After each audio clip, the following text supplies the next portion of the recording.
there's one thing that's for certain, is that there are lots of ways to see success working in the music industry. Just ask our guest this week, Dario Forzato, a guitarist from Italy who came to the United States to pursue his dreams in music. Starting from scratch in a new country, Dario hit all the music touchpoints, touring with the band, getting sync placements, working as a co-writer. But after getting a big placement in a video game, he found his groove making production music. Beyond video games, Dario has had placements in award-winning TV shows, documentaries, in stadiums, and more. He joins us today to talk about his journey and his method for musical success on this episode of The Big Break.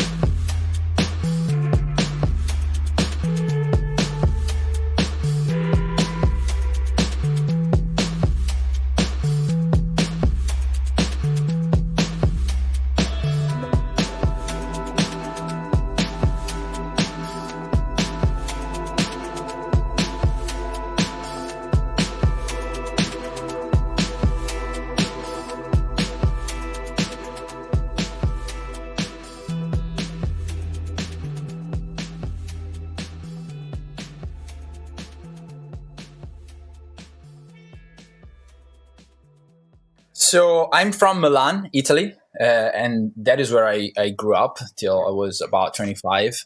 Yeah, I started playing music and more specifically guitar when I was 7. I come from a family of non-musicians. They really love music. I always listened to music from when I was, very little, and especially when we used to travel, drive to go on vacation and all that stuff. And I always loved music in general. So when I was about 6, 7, I started to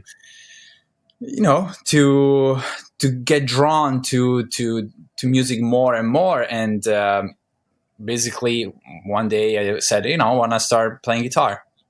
Little did I know that it's not an easy process. Especially I feel like learning at that age an instruments like guitar, violin, where it's actually, there's like a physical component, which is, your fingers hurt, they hurt, you gotta get calluses and all that. I remember that it was hard, and especially the first 3-4 years were kind of hard. But I mean, my family always supported me. They kind of pushed me, and I loved it. So I really loved music. So I just did it. So I started playing guitar. I mean, I started playing classical guitar because that was the thing, especially back in the day, especially in Italy. If you were serious about something, that's what you had to do. So I started playing classical guitar, and at some point I went to conservatory a few years later and started, learning, all the classical repertoire and all of that. But then, I always loved rock music. I'm a big fan of Led Zeppelin and The Police, and all these bands. So at some point, I remember the last year that I did at the conservatory, my teacher, who was a really cool teacher, but one day he looked at me and he said, "You've been playing electric guitar." And I'm like, no, I lied. I've been playing like for about a year. I bought this really cheap, I think it was a Yamaha Pacifica electric guitar. I started playing with this little amp, and which was completely different, coming from classical, a nylon string guitar, classical way of playing to, electric guitar was a completely different thing. So, but yeah, I after that, I said, I love, rock music, modern music, you name it. So I'm gonna just leave the classical world and just do whatever, play music that I actually like. Well, I wanted to ask you about kind of the music culture in Italy and the stuff that you'd be listening to. I mean, you mentioned the hard rock stuff, but is that what a lot of people in Italy listen to growing up, or is there more of a? Depends. It's various. I have to be honest. I consider myself lucky because my parents had really good taste, in my opinion. So I was always influenced by music that I still like, and they were not big fans of Italian music, which is pretty big in Italy, but they were big fans of British music and American music, and so all the rock stuff, all that kind of world. So I've Gotcha. always been exposed to that, Sting and Peter Gabriel. So I kind of grew up with that, and I always loved it. Even if I didn't know I was, that I liked it per se. That's the only thing I was listening to. So I just liked it. Then, growing up, I started, also discovering other kinds of music and basically figuring out that I really like that music, the one that I grew up with. So I consider myself lucky as far as that. But then I definitely expanded my horizons, musical horizons, and I started loving like film scores and other genres. And then I also went back to classical. Right now, I'm listening to a lot of classical music. I had my jazz phase when I was like about 18, 20. Getting all crazy with harmony and all that, and improvising. So I. As a listener, I think I'm an omnivore. I mean, I eat everything. I listen to everything, and I actually like. Something that I like about music is that I don't care about what genre it is. If it's good, it's good to me. Yeah. It really moves me, and it doesn't matter if it's EDM or jazz or. But so in a way, it's really subjective. What does move you? I don't know. It's something that. It's a mix of, I guess, emotions, and you gotta be, have content and be emotive and also stimulate my brain in a way. It gotta be interesting to me, to my set of ears. Right. So that's usually my. So I'm not right now. I'm not attracted by a specific genre.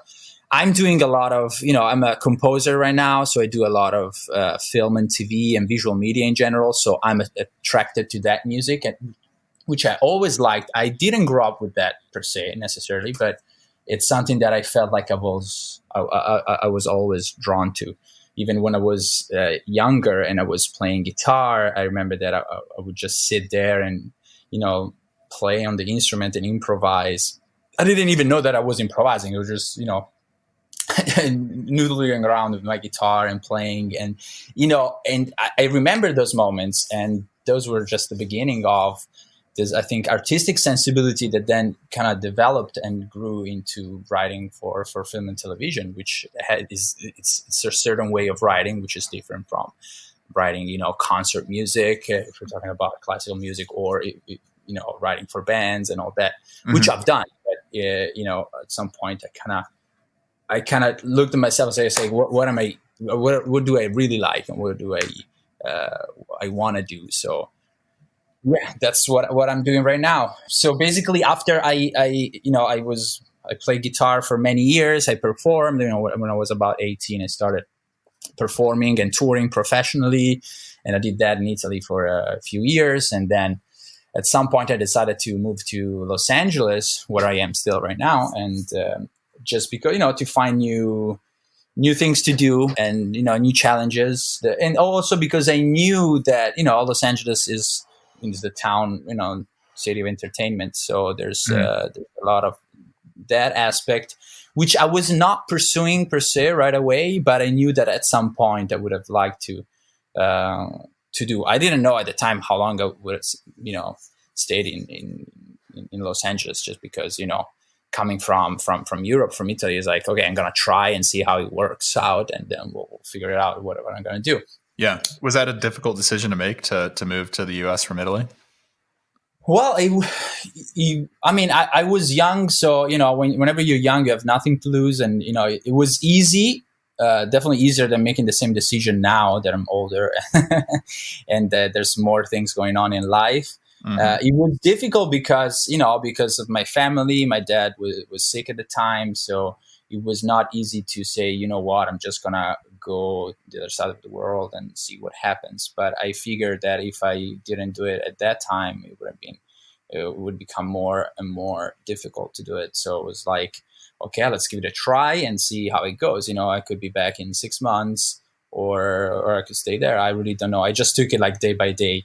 But then, I eventually stayed because I started working with my previous band, this alternative rock band called RapScallions. We started, doing a lot of stuff and licensing and performing and touring and all that. So I started getting really busy, and then getting session work and playing with other artists, and I toured with a few other artists. So I was more in the performing world. And then at some point, it was like, that idea of writing music and producing music and recording, which I always liked and always done since I was like probably 15, 16. I was like recording and programming in MIDI and all that, but at a very basic level. So after that, I just, I started thinking more about it and say, hey, what if I actually do it and start, focusing more on this, because I really like it. I love performing. It's a completely different thing though. The way you play, the way you live music in general. So I always like the creative aspect, not just performing somebody else's music or your music, but, not just the performance aspect, but also like the creative one. And I always loved it. And then I slowly started transitioning to that. I got a few, opportunities here and there. And now I'm glad I was able to transition in the past, actually 2-3 years, to transition full time from performing to actually writing and producing. So you kind of had a foothold when you came to LA. You didn't just come here with your bags and some hopes and dreams. Like you had something to do and some connections, right? Actually, no. I actually came here with 2 bags, one with clothes and the other one with my pedal board and the guitar. The night that I came here, I didn't even know where to sleep. I just found this friend of a friend on Facebook that was like, oh, I know where you're gonna, I have a place for you. But then, I didn't even know where I was gonna sleep that night. Actually, it was just full of kind of dreams in a way, as you said. I had a plan in my head.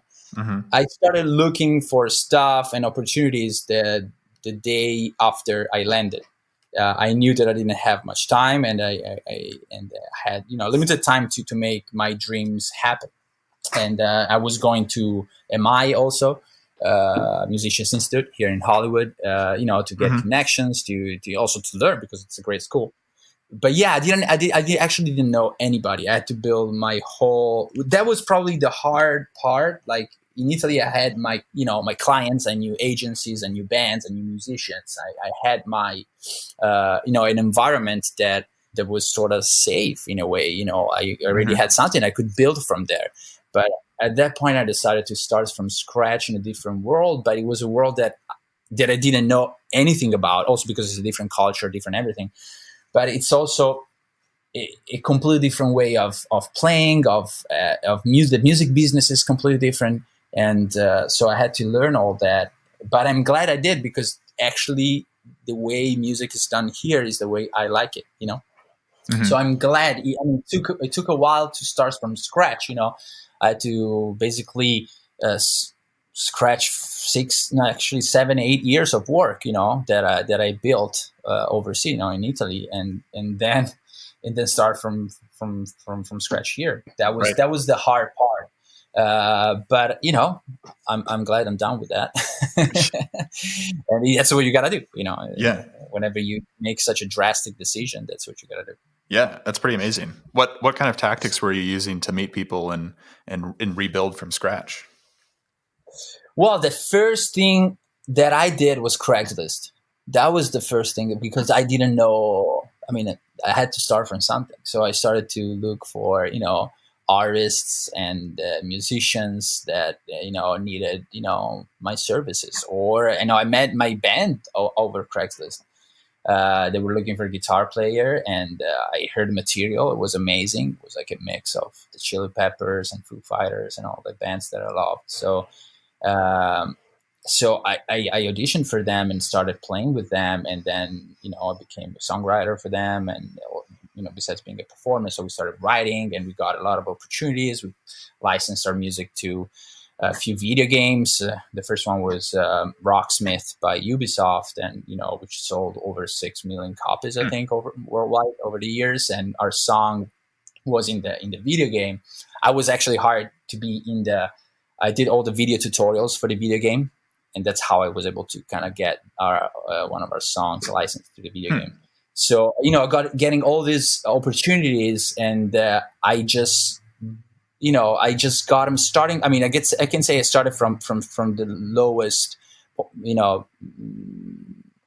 step of the ladder, and which was Craigslist. After that, it was word of mouth and meeting people and showing what I was capable of doing, and taking it from there. But again, I was kind of more building towards the performing world, touring and music. I had to still kind of, whenever I decided that I wanted to do more producing and writing and composing, I had to kind of to start not completely from scratch, but it's a whole new set of clients and people and business. So I had to kind of analyze it and study it and to see how it worked and who were the players and how the whole thing kind of was structured. So, and I think that's kind of, I was getting more into running a business in a way. I had to kind of understand how the whole thing was structured, the way that I could make decisions and design like a career path in front of me that I could at least try to follow. I don't say follow step by step because it's really unpredictable, but at least to have a path that I thought was going to work. And that really helped me in building relationship. Now I spent like basically a year where I was still playing, but emailing people, in the licensing world, and music libraries and production companies and directors and producers and all that, and kind of build from there and starting doing one project and another one, and kind of build organically from that until I hit a certain point when I was getting really busy, and then I decided to take the leap and say, you know what, I'm not taking this tour, and I'm gonna just stay home and do this. Also because now I have a family, so with 2 kids, so it's definitely more difficult to be on the road all the time. Go on tour, on the road, and stay away for weeks at a time, and it's just really hard. So that was also a part of the decision. Whenever now I'm home. And I'm local majority of the time, which is great. Yep. It wasn't the main decision, of course, but it definitely was a factor. It was like, this totally makes sense. Right. I should kind of focus more into this kind of career. Right. So, like as you say, you kind of had to learn the business and create your career plan. And it's I think it's pretty easy for people to understand how to make money in the music industry. And when they're first getting started, if you play shows, you'll get paid for that. Or if you record with someone, you'll get paid for that. But like, what would you say your understanding of like the music business, infrastructure was, like how publishing works and how registering copyrights works and getting all that? Did you have a pretty, when you came to LA and you were just kind of getting started in these years, did you have a pretty good understanding, or was that no something you had to learn? No, I had zero idea how things worked.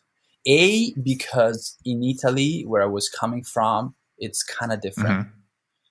But also, I think it is different, but it is also not different. I know a lot of people, majority of the musicians that I know, even great players, don't know much about this stuff because either they don't teach you this stuff at MI or in school, whenever you're learning piano or guitar, they don't teach you the whole business aspect of it. They just teach you to perform or to know about harmony and theory and all that.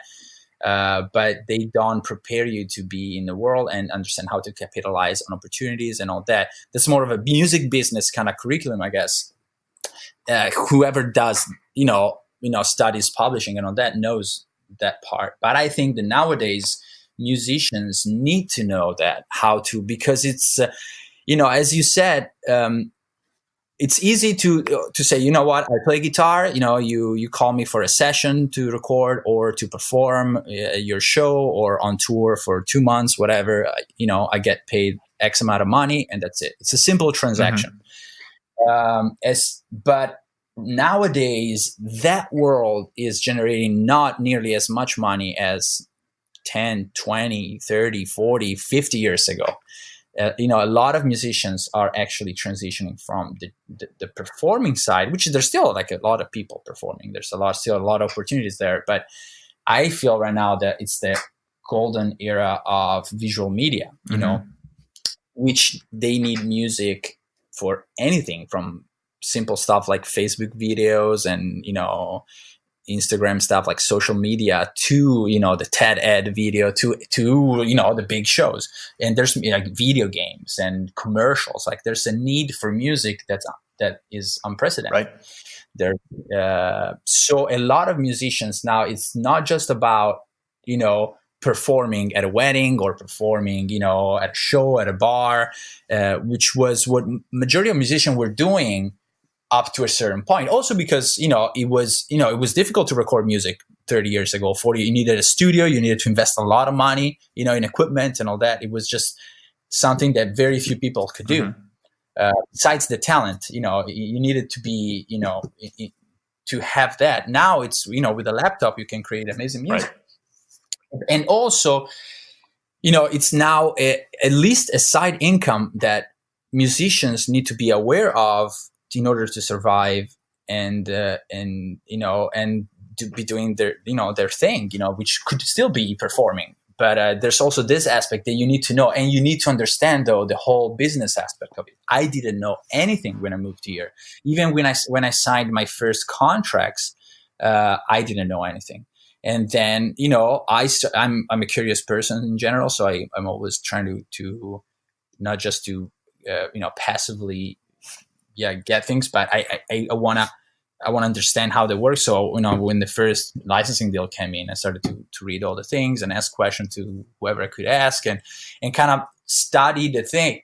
And I never went to school for that, and but I was able to to learn how the publishing world works, music libraries and publishers and copyright and all that. Mm-hmm.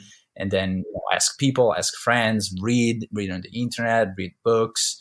And then once you get an understanding of how that works, you're like, okay, now at least you know what you can do, how you can structure your business. I feel though a lot of people, even really good musicians, don't know that, just because they're not exposed to that information and nobody tells them.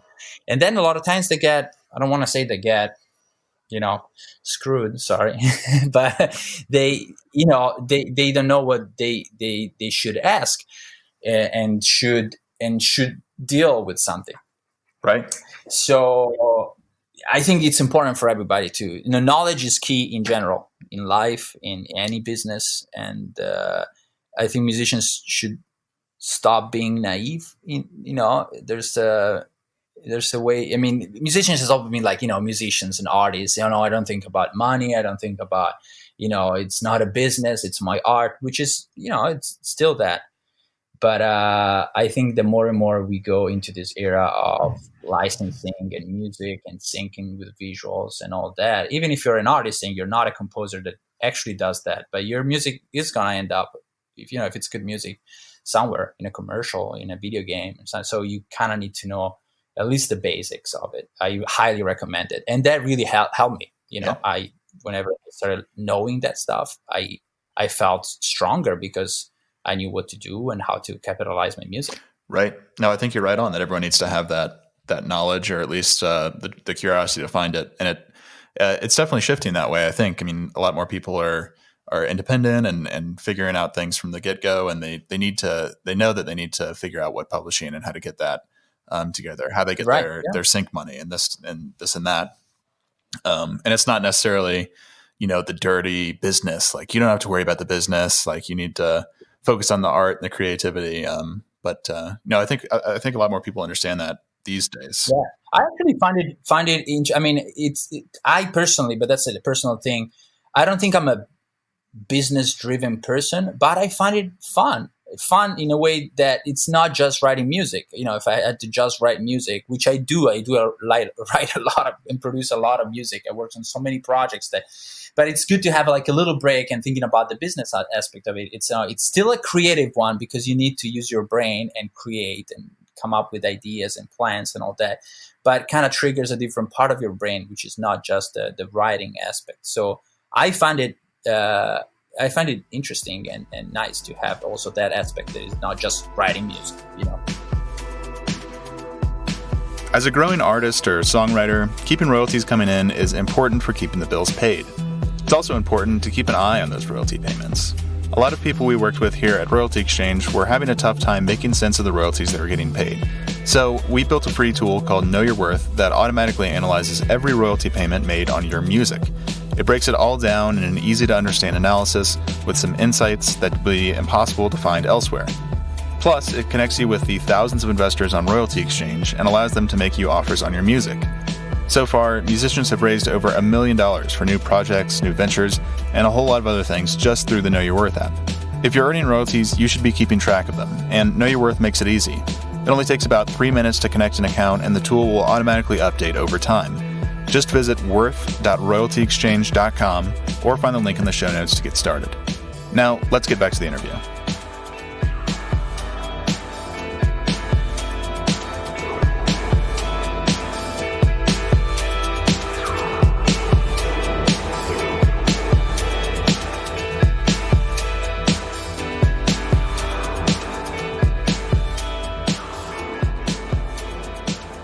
Yeah, well, let's talk more about that, because it's like, I think a lot of people that we talk to on this show or that listen to the show are very in the commercial music world, where they're writing songs for that they want to get placed with Beyonce or something like that, Right. And that's fine. But there's this whole other world of this production music, and that's something that you're just embroiled in. So, like, what's your creative process when you're writing, or when you're trying to find some placement somewhere? Like, how does that work for you?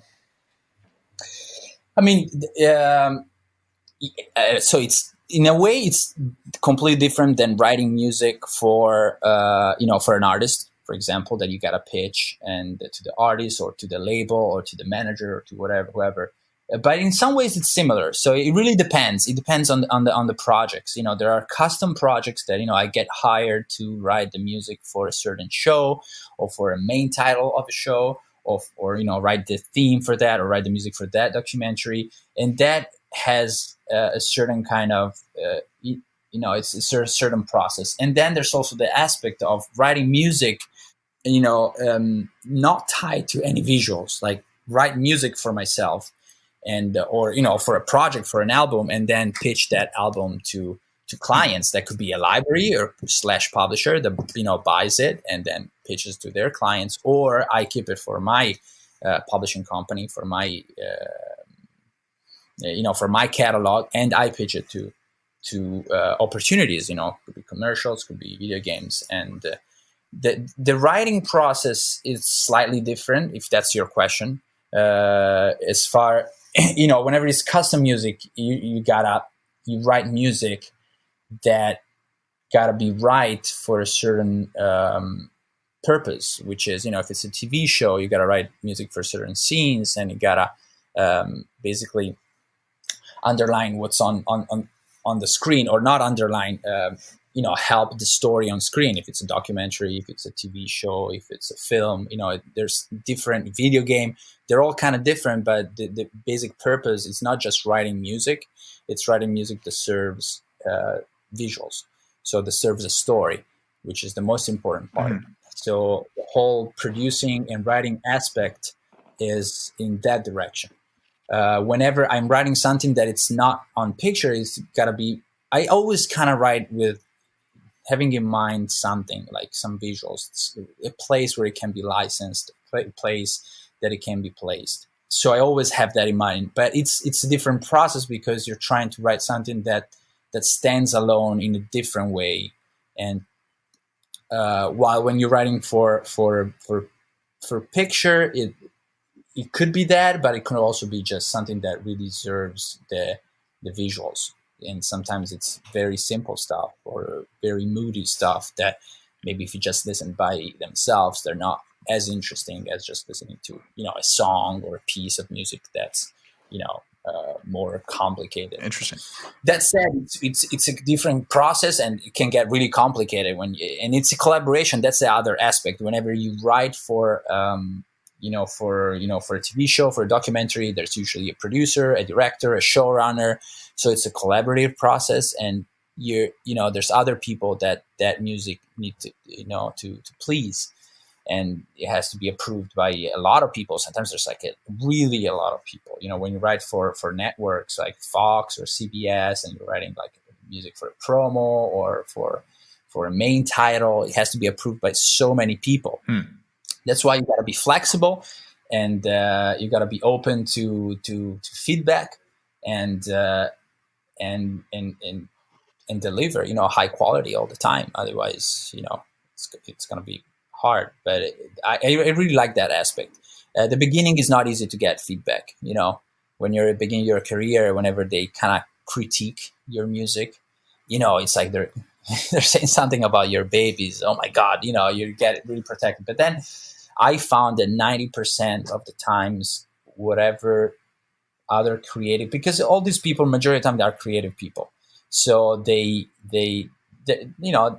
people with ideas, and whatever the final product after they push you, it's better than what you originally come up with. Certainly. So I really like that collaboration between, the composer / producer with, the film producer, or the filmmaker in general, the director and all that. I really like that process. Right. And they all have emotions, and music's inherently emotional. So they're all going to have their input on it, which... they won't speak maybe music language, which is fine, actually better if they don't speak music language, but they will speak the storytelling language, which is what a composer should be able to talk with these people. It's not about, that chord being or using that instrument. Yes, you can a little bit talk about that stuff. But it mainly is like, what do you feel that, how does this, cue piece of music feel to you? How does it match? Does it, is it taking the right emotion? Is it depicting the right emotion on screen, for the characters or for the scene? Is it right? Is it, it's not just music. It's music that serves a purpose. Right. The story. Yeah. And another interesting, or at least difficult part, of writing music for TV shows and commercials, etc. The work that you do, it seems like you have to be kind of a creative chameleon and kind of blend into different scenes, and really have a lot of what's the word I'm looking for, like latitude that you can do as far as the music that you can write. Like you might need to write a rock song for one thing one day, and then an EDM song for the next. Right.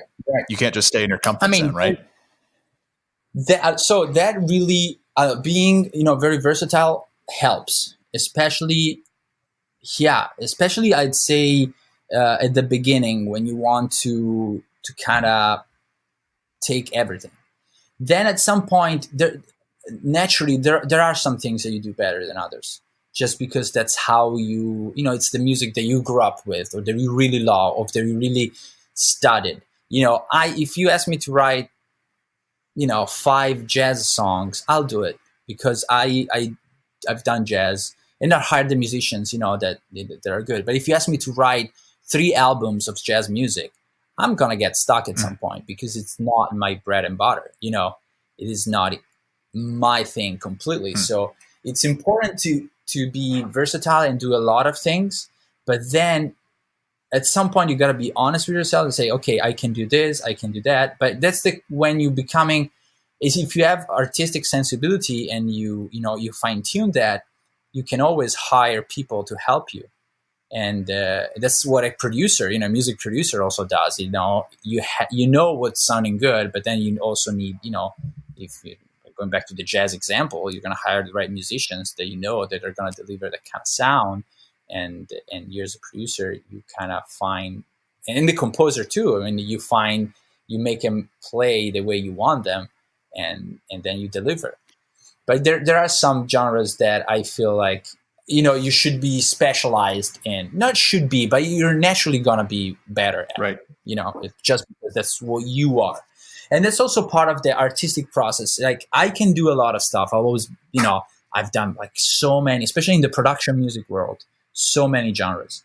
But then also the higher you go in your career, so the bigger projects you do, I found, they told me this, more experienced composers and producers when I was at the beginning, and now after a few years of doing this, I can definitely confirm that, is that at some point you're going to be known for something, because this business works on, they hire you because they heard something that you've done previously that has been successful. So if you've done, and then this is an example, I've done, a couple songs with this co-writer friend of mine, and we produced them, and we did them for Fox, and they loved them. And then we got 3 other projects out of that were similar, not exactly the same, but similar. Why is that? Because, the company that hired us, they saw that we did a great job with that, a good job. And then so they hired us. Like, they knew that we could deliver that. It is just not just a matter of delivering.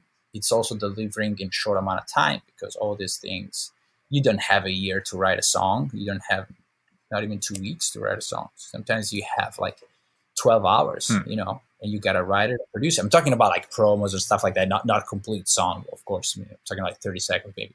But even if it's like a full song, the artist world sometimes is more about, you write a song, you take your time and all that. It's getting, also that world is changing a lot. It's not like 15, 20 years ago. It's getting faster for sure. Even that world, the productivity and being able to do a lot of, bust out a lot of songs. It's important there too. But in the licensing and visual world, they really expect that you deliver high quality in very little amount of time. When you write, I've done music for a film, which was about 50 minutes of music, or even more, 53 in 3 weeks. And that meant writing, recording, mixing, and all that. Yeah, it's not. I know there's composers that do. Sometimes they get hired to write music for a film in 10 days, and that means also recording. That's like pretty hardcore to write all that music in such a short amount of time. You got to be creative, right now.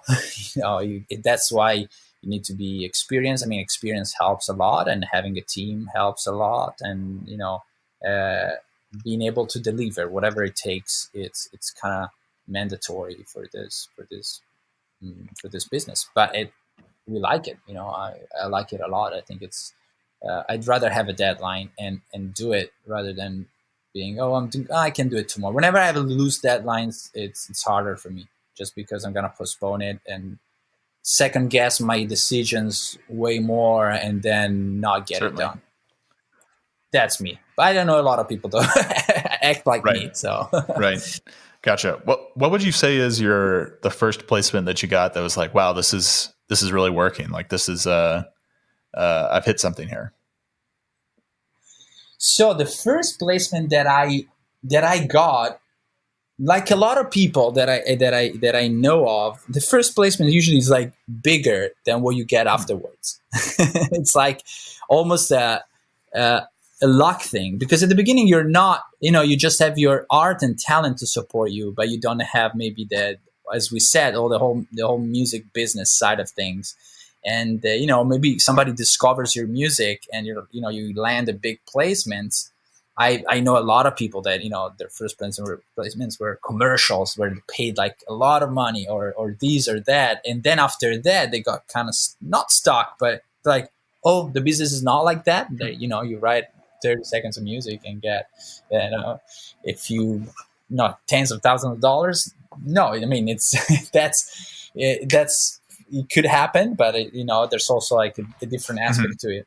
My first placement was something like that, because it was with my band. I mentioned it before. It was the Rocksmith placement with Ubisoft. That I think was the biggest placement, the first big placement that I got. Before that was just some TV shows, but that was like, oh, this is a nice placement. In a video game, in a huge video game. It sold a lot of copies, and that was like, it felt great. We got also as a band a lot of exposure, especially in Asia and all that. So that was great, and that led to other things,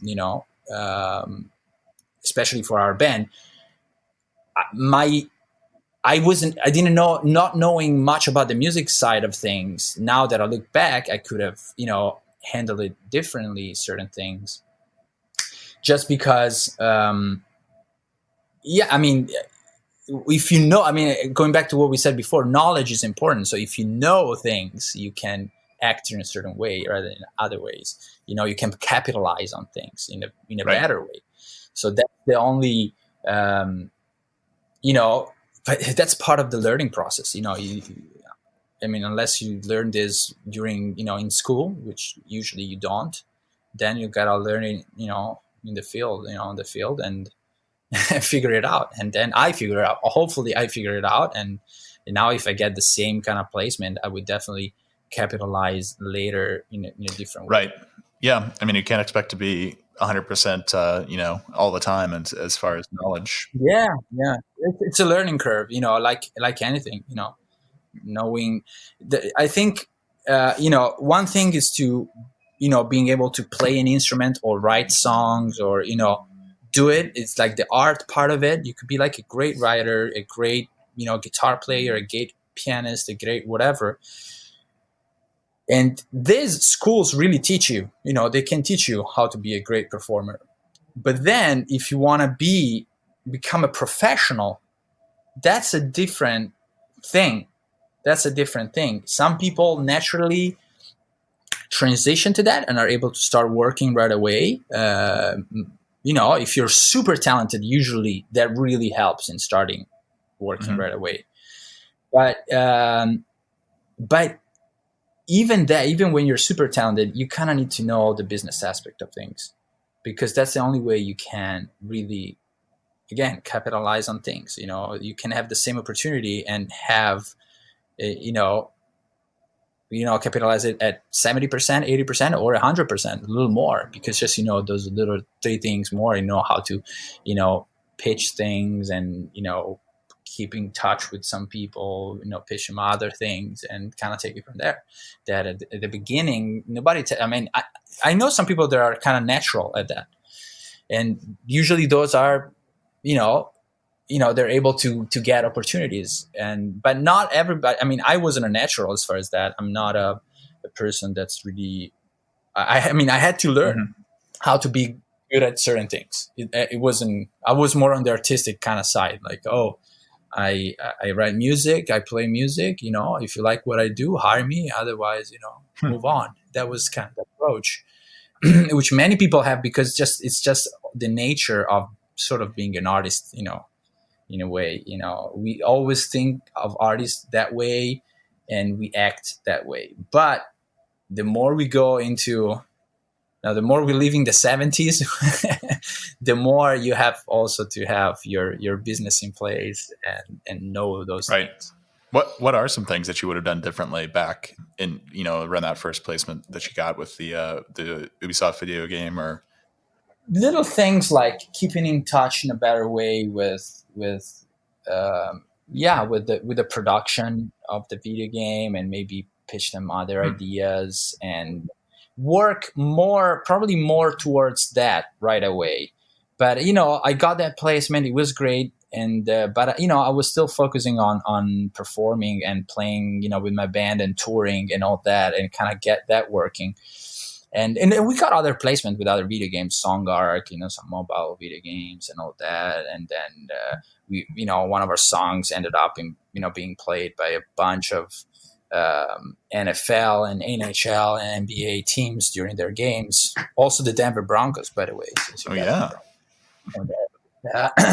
Here in LA. So, I was working more towards that. But now that I'm like, okay, eventually you transition to that world, it wouldn't be nice to kind of take advantage of that in a different way. Yeah. Relationships are definitely where the music industry is. It can make or break your career, as if you're keeping up with people and talking to the right people. And, I feel like when you're young, at least I talk, about myself, but I know other people, that they do the same, mistake, and I quote mistake. It's not actually a mistake, but it's a rookie mistake in a way. Is that you feel like you don't want to reach out to people too much because you think you're bothering them. It's like, if they get back to me, great. Otherwise, if they don't get back to me, they're not interested. And then you just leave it alone. Yes and no. Persistence is really important. You got to know how to persist, though. You don't want to end up being, pain in the, because, if you insist too much, and that's not going to work either. But having the right way of persisting and keeping in touch with people. One thing that I learned is that all these people are super busy.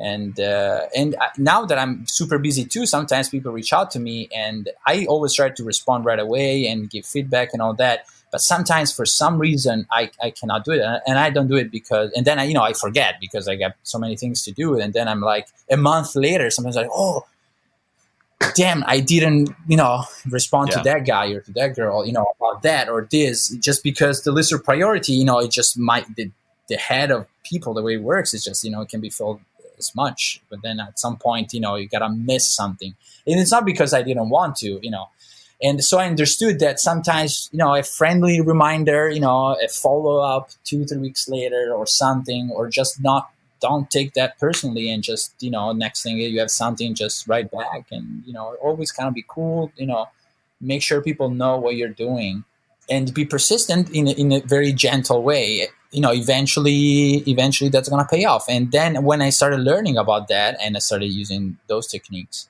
it worked. It's don't take it personally. This is business for everybody. If you do it a lot, if you work a lot, at some point, I started from nothing. I didn't know. Again, I came here with a guitar, a pedal board, and some clothes, and then you can really build your business. That's the cool thing about the US. You can, if you work hard, you can build your business from scratch. And, you gotta just need quality and good network that you can build from scratch. Yeah. I guess a little change of pace with this question, but when you're keeping up with these people, and like, how do you schedule out your days? Like, what is like a typical day look like for you between the studio and between connecting with people and interacting with them? That's a very, very good question. Or is there not a typical day? Is everything kind of different for you? No, I do have a typical day. I should be better at that. Now that you remind me. No, I have a typical day, which is I usually get to my studio around, nowadays 9:30.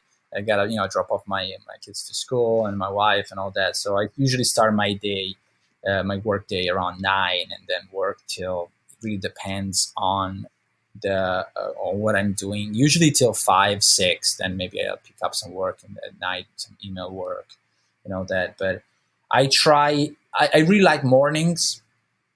As far as creatively, I like mornings and evenings and nights. Life right now is not allowing me to work at night till late unless I really need to. If I have a hard deadline, I'll do it. I'll stay up, whatever it takes. But right now, with family and all that, I'm just trying to find. I think morning. I'm very creative, so I'm trying to keep all the creative things in the morning, and then in the afternoon, kind of take care more of the email things. That said, it really depends on what the project that I'm working on. If I need to send more emails and find projects and all that, I'll just dedicate maybe the morning or even the whole day. Sometimes, I try to have at least one day every month where I'm just doing admin work or networking work, where I just try to find new opportunities, and sometimes it takes more than one day because, you just want to find, who's doing that project or that other project, or, what should I do, so I always try, and I always think about that whenever I'm driving or not in the studio. So my typical day is kind of that, but I try, since I have a studio that's not at home, whenever I come here to my studio, I get here to my studio, all my gear is here. So I kind of try to record and write music and listen to music and all that music stuff to do it here, just because, sending emails a lot of times I can do right at home. Or whenever I'm not inspired, which means at 2 p.m. Right. Yeah, that's interesting. I guess taking a day every once in a while is good for anyone to change it up and maybe get some new ideas in another place if you're not focusing on it for a couple of days. It's not something I enjoy. Don't get me wrong. I don't look forward to those days. I'd rather, write another cue or another track or produce this or mix that. I'd rather do that because that's what I really like. The searching for clients and all that. It's not something that I particularly enjoy, but I know I have to do it. That's the work part, Right. Otherwise, it would be too great. You make music, you have fun, and you record, and that's it. Yeah. Just to be, too beautiful of a job. Yeah.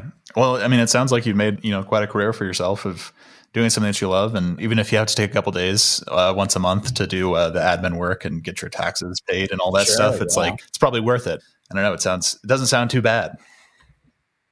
No, it is totally worth it. Totally worth it. I mean, it's part of running a business, which is not, and again, I'm not just a composer. I see myself more and more so as a business owner, and which I kind of like. I own a business that I really like, which is making music.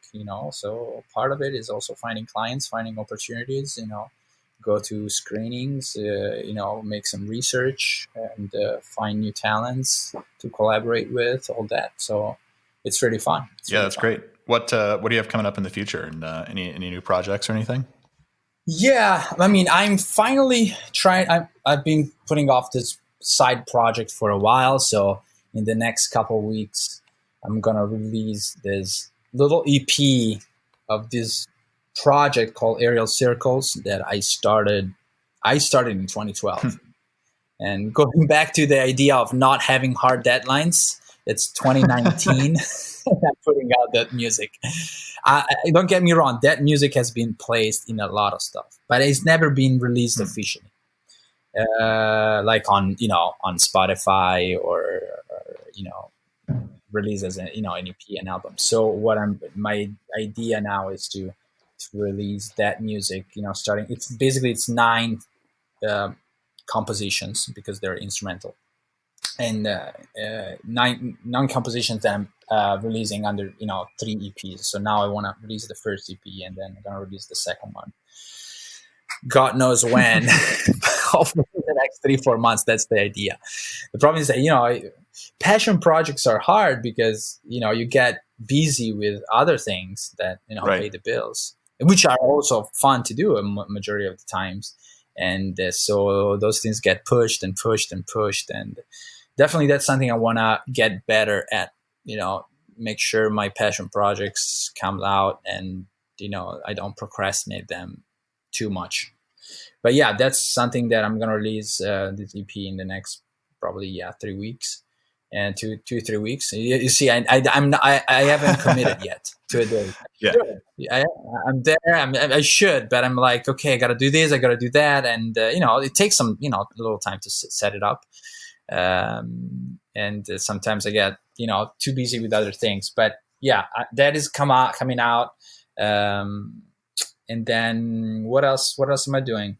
Well, so far I'm just working on some cool projects, some cool TV shows. Unscripted TV shows and stuff like that. So waiting on a couple jobs to get finalized and producing a couple records for a couple artists. And that's it. What's going to keep me busy for the rest of the year. Sounds like it. And that EP we'll look for in 2026 probably is part 2, I think, right? Yeah, exactly. And hopefully not. I really hope I'm gonna do a better job. I mean, this EP actually, I wanted to release in August, and I was ready to do it. I had it mastered and all that, and I was ready, the artwork and all that. But then another release through a publisher came out, and so I had to push my schedule, and I didn't want to, release it right after, after a month. So I had to kind of wait another 3 months. And I was like, okay, I waited 7 years to release this music, and I can't wait another 3 months, And plus the other release, it's something that I'm really attached to.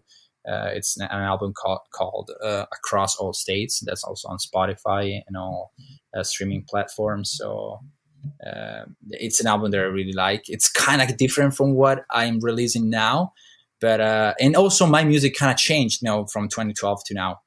But I really want to put out more music. That's one of my 2019 goals, and it's still going to be a 2020 goal, and try to have more stuff on Spotify and all that, because I'm writing a lot of music, and I'm like, okay, I should also have something that people can listen to, not just music that. It's in TV shows or documentaries. I should kind of collect those and publish them whenever I can. Yeah, certainly. Well, it's been great to hear your story. And, if anyone's listening and they're coming up with excuses for themselves, they and you're not immigrating here from Italy with a couple bags and no one to talk to, then I don't think you have any excuses after this. So, right. Well, thank you so much for having me. It's been really fun to discuss all this topic with you.